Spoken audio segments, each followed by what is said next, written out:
Just a few days ago, I went with some friends to Clinton Lake for a day on Bloomington Beach. And towards the end, we did go in the water, which honestly ended up being the most fun and probably the most surprising as well.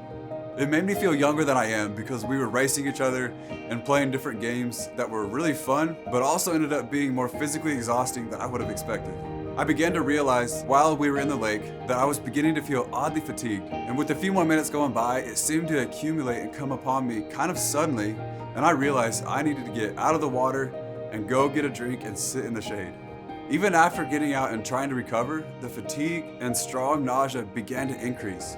I was sick and just really uncomfortable. It was probably an hour or two before I was fully recovered. Kind of confused as to why I felt that way so suddenly, I eventually realized that prior to eating right before getting in the water, I hadn't eaten anything all day.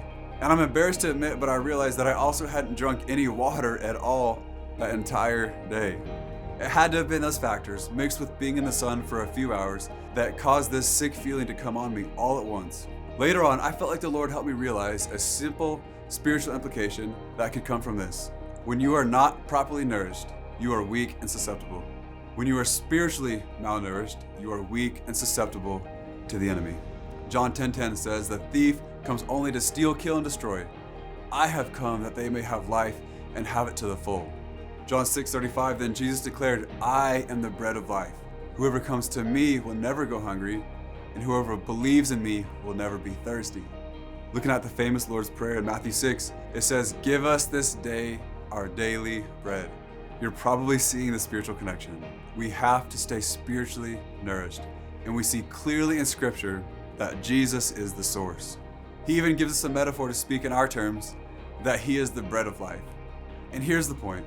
When we don't spend time with Jesus, our Creator and Sustainer, we are weak and vulnerable. However, when we do spend time in His presence, we strengthen ourselves. We strengthen ourselves spiritually to withstand the efforts of the enemy to take us out. He is our strength and our sustainer. In Jesus, we are strong.